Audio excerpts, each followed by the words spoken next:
Olá, eu sou o professor Misael Silva. Obrigado por estar conosco de novo para mais um vídeo do nosso canal Examinar e Refletir.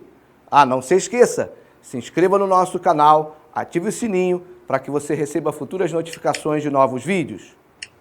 Vem comigo, vamos assistir o próximo vídeo. Tenho certeza que ele fará você refletir.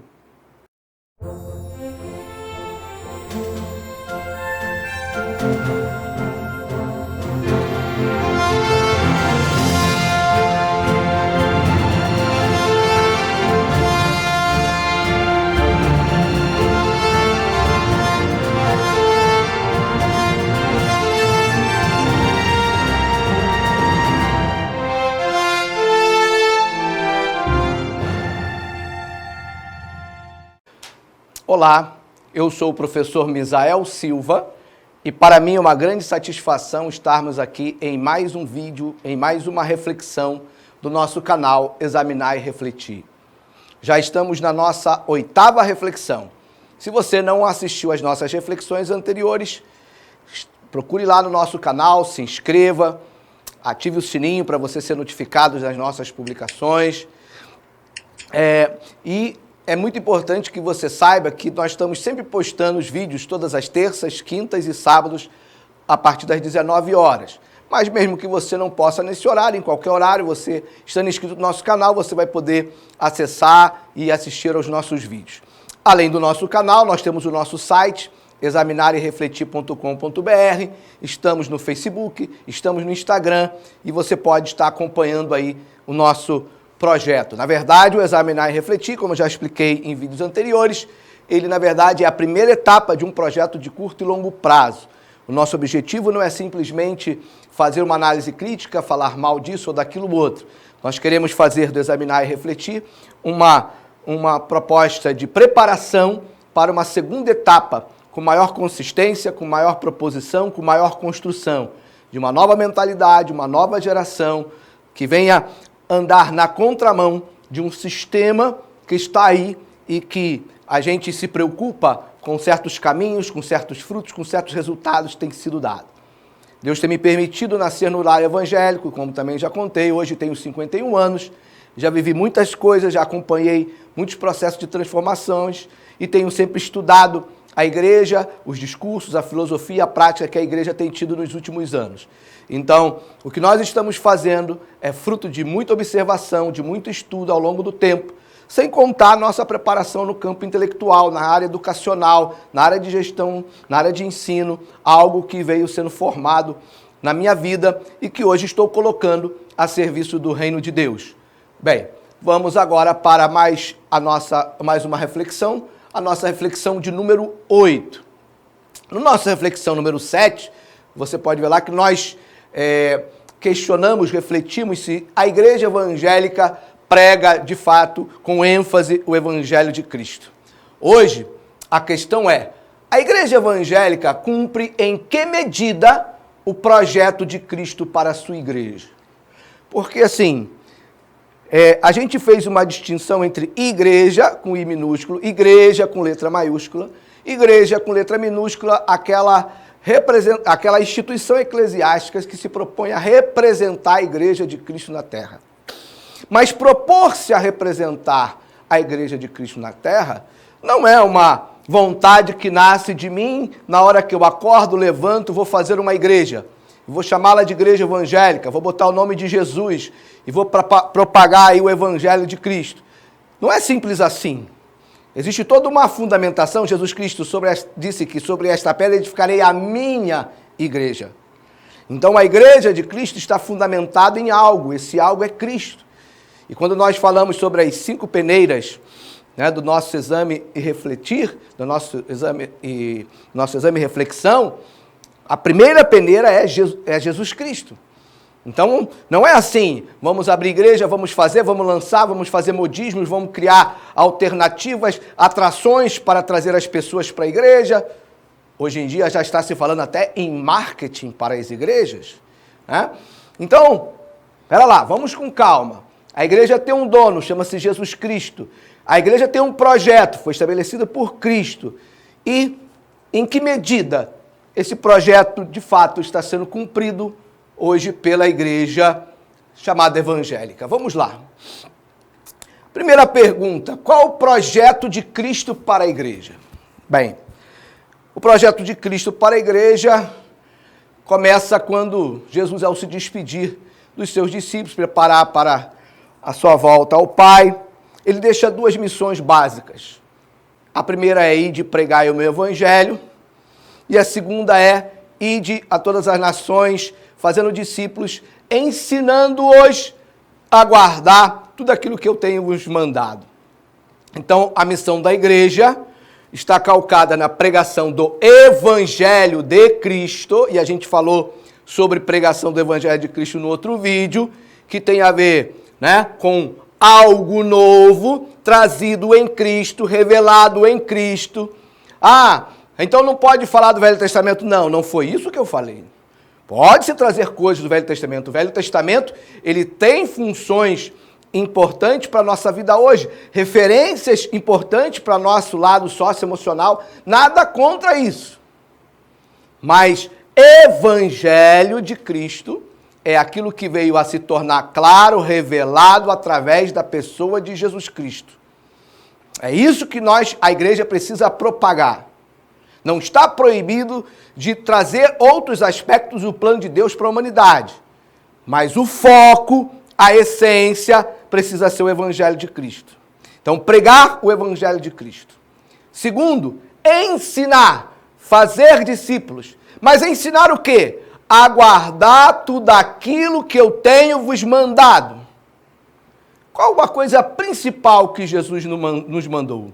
Ele diz assim, um novo mandamento vos dou. Amai-vos uns aos outros como eu vos amei. E aí eu vou antecipar aqui uma pergunta, uma questão que na verdade está na segunda pergunta. O que a sua igreja tem de estratégias, de plano, de projetos para ensinar a amar como Cristo amou? O projeto de Cristo também para a igreja é revelado através do apóstolo Paulo. Paulo vai falar em Efésios, no capítulo 3, a partir do versículo 14 em diante, ele vai fazer uma oração pela igreja de Éfeso. Ele começa orando para que os irmãos de Éfeso pudessem estar sendo fortalecidos no homem interior, para que possam aprender perfeitamente qual seja a altura, a profundidade, a largura e conhecer o amor de Cristo, que excede todo entendimento. E aí na continuação ele vai dizer, até que sejais cheios de toda a plenitude de Deus. Há um projeto desenhado por Paulo a respeito do processo do desenvolvimento da vida cristã. E aí ele vai dizer um versículo que muita gente gosta de usar, voltado para a dimensão humana, fora do contexto, ele diz, porque Cristo é poderoso para fazer muito mais abundantemente, além daquilo que pedimos e pensamos. Paulo não estava falando de você passar no concurso público, de você comprar um carro novo, de comprar uma casa nova, de você comprar um carro de colecionador. Paulo acaba de falar de um discurso da dimensão espiritual, de um projeto de Deus para a sua igreja no campo espiritual. E aí na continuação, quando você vai para o capítulo 4 de Efésios, a partir do versículo 11, Paulo vai falar dos dons ministeriais, o apostolado, a evangelização, o ensino. E aí ele vai dizer uma coisa muito importante, que eu chamaria do PPP, do Projeto Político Pedagógico, que Paulo escreve para a igreja. Deus deu esses dons ministeriais para quê? Para o aperfeiçoamento do corpo de Cristo, para que nós possamos chegar à estatura de varão perfeito, à semelhança de Cristo Jesus. Existe um projeto estabelecido para o exercício dos ministérios da igreja. Mas chegar à estatura de varão perfeito, isso é coisa para quando a gente chegar no céu. Isso é a tecnocracia teológica quer que você pense. No céu não tem apóstolo, no céu não tem doutor, não tem evangelista. No céu não tem dons ministeriais. E Paulo vai dizer que esses dons foram dados querendo o aperfeiçoamento dos santos. Se são dons ministeriais, são terrenos. E é neste processo que a igreja precisa se inserir. E a tecnocracia teológica, ela tem essa artimanha de colocar as verdades pela metade, colocar as verdades na sua superficialidade. Paulo, escrevendo à igreja, aos Coríntios, ele vai dizer: aquilo que o olho não viu, o ouvido não ouviu, nem subiu ao coração do homem, são as coisas que Deus tem preparado para aqueles que o amam. A tecnocracia teológica para aí. Para como se as coisas que Deus quer nos trazer ao entendimento, à nossa memória, ao nosso coração, aos nossos ouvidos, fosse algo apenas escatológico, transcendental. Não! Paulo continua o seu discurso. Ele usa a conjunção adversativa, mas essas coisas nos foram reveladas pelo Espírito Santo que nos foi dado. Pelo Espírito Santo de Deus é nos dado saber aquilo que o ouvido nunca ouviu, nunca subiu ao coração do homem, que o homem não entende. O Espírito Santo constrói isso em nós. Paulo vai dizer aos Filipenses: aquele que em vós começou a boa obra, ele a aperfeiçoará até o dia de Cristo Jesus. Existe um processo de aperfeiçoamento. Existe um processo de desenvolvimento espiritual. É isso que faz Jesus voltar. É isso que leva a igreja ao céu. E é isso que mata o diabo. Enquanto perdemos tempo com filosofias, com liturgias apenas contemplativas, onde não há reflexão, onde não há debate de ideias, onde apenas alguém fala e os outros baixam a cabeça e dizem amém, onde não há troca, onde não há desenvolvimento do pensamento crítico, nós não podemos pensar que estamos conduzindo o projeto pedagógico que Paulo escreveu para a igreja e o projeto que Jesus deixou para a igreja. A segunda pergunta é, em cima do que eu acabei de falar: quais as ações promovidas pelas chamadas igrejas evangélicas para fazerem cumprir, aqui faltou um detalhe, para fazerem cumprir o projeto de Cristo para a igreja? Quais as ações? Hoje em dia a igreja evangélica está muito melhor do que no passado. Antigamente era aquele hino da harpa cristã, do cantor cristão. Agora nós temos o ministério de louvor. A Bíblia no Novo Testamento fala de ministério de louvor, mas isso é assunto para outra reflexão. Tem o ministério de louvor. Não, a nossa igreja hoje está focada na palavra.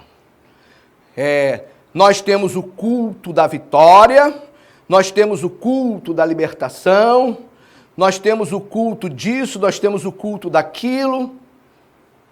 Você acha que com a liturgia que a sua igreja pratica, que as igrejas em geral praticam, seja ela de qual perfil, o projeto político-pedagógico escrito por Paulo, a missão deixada por Jesus para a igreja, está sendo colocada em prática?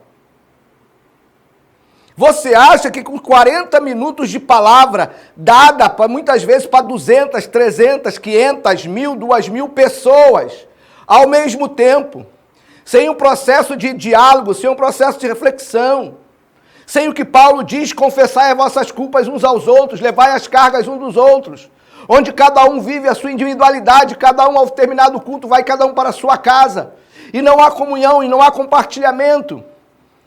Você acha que isso é uma metodologia adequada para cumprimento do projeto político-pedagógico da sua igreja? Quantas vezes a sua igreja fez campanha de oração para que os maridos amem as esposas como Cristo ama a igreja? Quantas vezes a sua igreja fez campanha de oração para que possamos amar como Jesus amou? Quantas vezes a sua igreja convocou o jejum e oração para que nós possamos ser cheios de toda a plenitude de Deus, como Paulo diz em Efésios capítulo 3.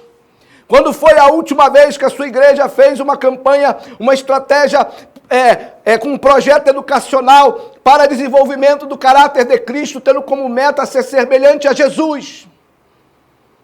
Você acha que você vai transformar-se dentro de um projeto de semelhança a Cristo, com a liturgia que é praticada na sua igreja? Com igrejas voltadas para multidões, cada vez mais impessoais, cada vez mais frias nos relacionamentos humanos. Você acha que dessa forma, aquele projeto que Paulo fala, aquilo que Jesus fala, está sendo feito, está sendo construído? Eu sou um profissional da área de educação, sei como se dá os processos de aprendizado, os processos cognitivos, o desenvolvimento de comportamento. Paulo, antes mesmo da psicologia, ele vai dizer: transformai-vos pela renovação do vosso entendimento. E a psicologia, anos depois, vem dizer que a pessoa só aprende quando aquilo modifica seu comportamento, quando o aprendizado traz uma nova atitude para a pessoa, senão não houve aprendizado. E Paulo já diz isso aos Romanos no capítulo 12: transformai-vos pela renovação do vosso entendimento. Você acha que um culto extremamente apelativo ao seu emocional, extremamente apelativo para as suas necessidades socioemocionais, um culto onde alguém determina os valores, os princípios e determina para você as metas e voltadas apenas para a sua dimensão humana, você acha que isso estará construindo ou ajudando você a construir um caráter semelhante ao de Jesus? Ou está na Bíblia como enfeite? Não se fala tanto de defender a verdade, não se fala tanto de defender a Bíblia, não se fala tanto de defender o Evangelho, que o Evangelho é a verdade. O problema é que existem meias verdades, existem verdades ocultas, existem verdades omitidas, existem verdades por conveniência, existem vários tipos de verdade. Qual é a verdade que está sendo defendida? A Bíblia, ela é ou não é a palavra de Deus? Ela é na sua integridade ou não há negociação? Se você diz defender a Bíblia, defenda ela em todas as partes. Não defenda apenas naquilo que lhe convém, naquilo que lhe interessa. Está escrito lá: até que sejais cheios de toda a plenitude de Deus. Isso tem que ser alvo para a igreja. Deus, dons ministeriais, querendo o aperfeiçoamento dos santos, até que cheguemos à estatura de varão perfeitos, à semelhança de Cristo Jesus. É projeto para os dons ministeriais. Quais são as ações que a sua igreja faz para que isso seja alcançado? Nós temos escola bíblica dominical, uma vez por semana, quando a maioria dos crentes não vão. Mesmo nas igrejas que dizem prezar a palavra, a grande maioria não vai para a escola bíblica dominical. Procure os cultos de libertação, os cultos de vitória, os cultos de discursos socioemocionais, para você ver a frequência. Vai ver a frequência da oração de intercessão da sua igreja. Vai ver a temática das orações da sua igreja.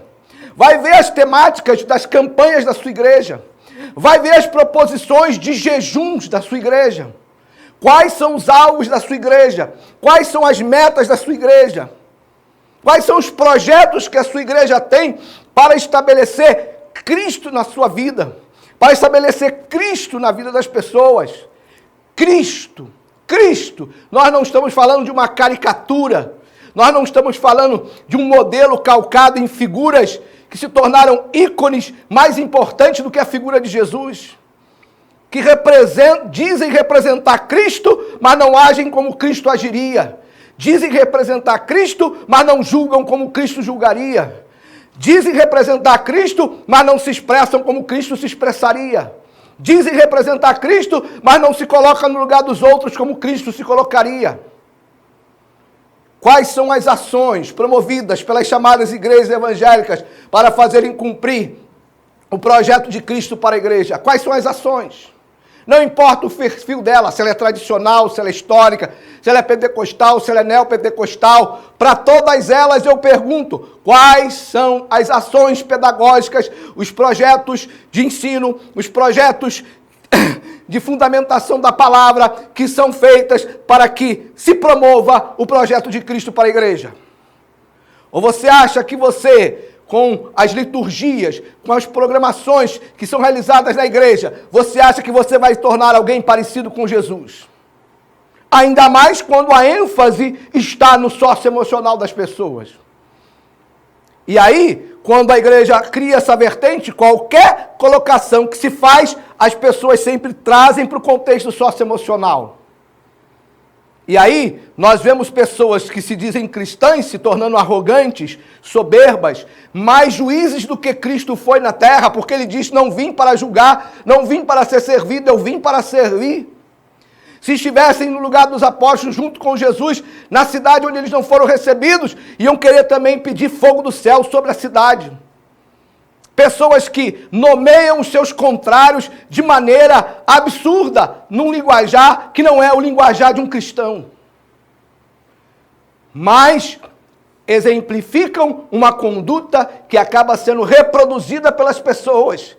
E isso feito diante de uma proposta em que o projeto da igreja deveria levar as pessoas a ficarem parecidas com Jesus. E você acha que se tornar parecido com Jesus é da noite para o dia? É com palavra profética? É com palavra que atua no seu emocional? Outro dia eu estava observando uma linguagem de um pastor no púlpito. Enchei-nos, Senhor, do teu Espírito Santo. Enchei-vos, atua na sua igreja para que ela seja cheia do Espírito Santo. Enchei-vos do Espírito é uma linguagem de um pronome reflexivo. Você atua e sofre ação. Enchei-vos é você se encher. Não é pedir que Deus encha você. Ah, mas houve a manifestação do Espírito Santo. Ali, no Pentecoste, foi a manifestação do batismo com o Espírito Santo. O encher-se do Espírito Santo é fruto da sua condução, da sua vida, de um projeto seu, de consagração, de santificação, de busca por Deus na sua vida. Não é Deus através de um pedido seu, de um automatismo, de uma pressa que essa sociedade tem, que Deus vai fazer na sua vida do jeito que você quer, na hora que você quer. Não, tem um preço a ser pago. Jesus falou, o meu reino é comparado a um campo onde havia um tesouro escondido e um negociador de campos, de propriedades, foi lá e vendeu tudo o que tinha para poder comprar aquele campo onde tinha aquele tesouro. O reino de Deus não está em crise. O evangelho de Jesus não está falindo, nem em suspensão judicial. O evangelho de Jesus, ele é único, legítimo e requer responsabilidade e comprometimento daqueles que querem segui-lo. E aí o que acontece? As igrejas fogem do projeto de Cristo. E aí, ao fugir do projeto de Cristo, assumem uma linha socioemocional, assistencialista, querem abrigar os 5.000 homens e mulheres e crianças da multiplicação dos pães, aqueles que estavam atrás de Jesus somente pelo pão que perece. E aí fogem do projeto de Cristo para criar um projeto assistencialista. E aí cria-se necessidades, porque você precisa abrigar esse povo. Você precisa criar templos para abrigar esse povo, para que essas pessoas possam ouvir as palavras que elas querem ouvir, os incentivos que elas precisam ouvir, as motivações que elas precisam ouvir. E aí, ao invés de nós trazermos a essas pessoas a responsabilidade, a impactarmos com ela com a verdade do Evangelho, a gente só traz elas cada vez mais através de um discurso que atrai aqueles que estão necessitados de uma palavra que satisfaça as suas necessidades. E aí você faz o quê? Gera custos desnecessários. Nunca, como agora, na Igreja Evangélica do Brasil se enfatizou tanto a necessidade das ofertas e dos dízimos.